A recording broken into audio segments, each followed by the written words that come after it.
தளபதி விஜய் அவர்கள் மனைவி சங்கீதா விவாகரத்து கொடுத்ததுக்கு பிறகு அவர் அறையில் வச்சிருந்த ஒரு பழைய பெட்டியை பார்த்து ஒட்டுமொத்த ஃபேமிலியும் எமோஷனாக ஃபீல் பண்ணியிருக்காங்க. அதோட விவரத்தை இந்த இதில் பார்க்க போகிறோம். கடந்த ஒரு 15 நாட்களாகவே தளபதி விஜய் அப்புறம் அவருடைய மனைவி சங்கீதா இவங்களோட விவாகரத்தை பற்றின செய்திகளை அதை பற்றின அப்டேட்ஸை தொடர்ந்து பார்த்து வந்துட்டுருக்கோம். விஜய் அவர்களை பொறுத்த வரைக்கும் அவர் ரொம்ப சென்சிட்டிவான பர்சன். எந்த ஒரு விஷயமா இருந்தாலும் தனக்கு பிடிச்சு போயிருந்துச்சுன்னா அதை கடைசி வரைக்கும் தான் பத்திரமா வச்சு பாதுகாக்கிறதுல ஒரு முக்கியமான நபராம். அப்படி தான் தளபதி விஜய் அவர்களோட அவர் அறையில் அவர் பயன்படுத்தக்கூடிய ரூமில் ஒரு பழைய பெட்டி ஒன்று இருந்திருக்குது. விஜய் மேலே சங்கீதா அவர்கள் அடுக்கடுக்கான குற்றச்சாட்டை முன் வச்சிருக்காங்க. அதுலேயும் சங்கீதா விஜய் மேலே குற்றச்சாட்டு எல்லாமே பகிரங்கமாக இருக்குது. தளபதி விஜய்க்கு ஒரு பிரபலமான நடிகை கூட திருமணத்தை தாண்டிய உறவில் இருக்காரு. அதில் நான் எவ்வளோ டைம் வெளிவர சொல்லியும் அவர் கேட்கல. கடந்த 2-3 வருஷம் நாங்கள் பிரிஞ்சு வாழ்ந்து வந்துட்டுருக்கோம். இப்போ நாங்கள் லீகலாக பிரியறதுக்கு முடிவு பண்ணியிருக்கோம். எங்களுக்கு டிவோர்ஸ் கொடுத்துடுங்க அப்படிங்கிற மாதிரி சொல்லி ஒரு அதிர்ச்சியை ஏற்படுத்தியிருக்காங்க.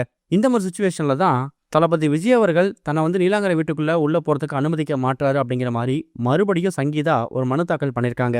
அந்த மனு மீதான விசாரணையை எடுத்துக்கிட்டு அவங்கள வீட்டுக்குள்ளே போகிறதுக்கு இப்போ விஜய் அனுமதிச்சிருக்காராம். அப்படி அவர் வீட்டுக்குள்ளே போகும்போது அவங்க பயன்படுத்தக்கூடிய அறைன்னு இவங்களுக்கு பொதுவாக இருந்திருக்கு. நீலாங்கரை வீட்டில் தான் விஜய் அப்புறம் சங்கீதா ரொம்ப நாட்கள் வாழ்ந்திருக்காங்க. இவங்க 2 பேரும் ஒன்றா வசித்த அந்த அறை அப்படிங்கிறது இவங்க 2 பேருக்குமே பொதுவானது. இவங்க 2 பேருமே பயன்படுத்தக்கூடிய பொருட்களும் அதில் தான் இருந்திருக்கு. அப்படி தான் விஜய் அவர்களோட அறையில் அவர் பயன்படுத்தக்கூடிய அந்த பெட்டுக்கு பக்கத்தில் எப்பொழுதுமே ஒரு பழைய பெட்டி ஒன்று ஒரு மெமரபிளான ஒரு இடமா இருக்குமா. அந்த பெட்டிக்குள்ளே இவங்களோட திருமணத்தப்போ எடுத்துக்கிட்ட அந்த ட்ரெஸ் இருக்கு இல்லையா, திருமண ட்ரெஸ்ஸு உடை, அந்த ட்ரெஸ்ஸாக இருக்கட்டும், அவங்க பையனுக்கும் அவங்க மகளுக்கும் ஃபஸ்ட்டு பர்த்டே எப்போ வாங்கின அந்த ட்ரெஸ்ஸாக இருக்கட்டும், இது எல்லாத்தையுமே பொக்கிஷமாக எடுத்து அதில் வச்சிருக்காராம். அதே மாதிரி தளபதி விஜய் அப்புறம் சங்கீதா இவங்க 2 பேருமே லவ் பண்ணி தான் திருமணம் பண்ணிக்கிட்டாங்க அப்படின்னு நம்ம எல்லாருக்குமே தெரியும் இல்லையா.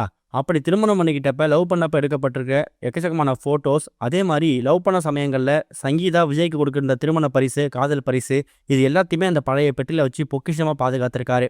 இப்போ ரீசெண்டாக சங்கீதா அந்த வீட்டுக்குள்ளே போயிட்டு அவங்க அறையை சுத்தப்படுத்தி அவங்களுக்கு தேவையான பொருட்களை மட்டும் அவங்க தனியாக பிரித்து வைக்கும்போது தான் அந்த பெட்டி அவங்க கண்ணில் மாட்டிருக்குதான். அது மூலயமா தளபதி விஜய் தாமேல இந்த அளவுக்கு அன்பு பாசம் வச்சிருந்திருக்காரு.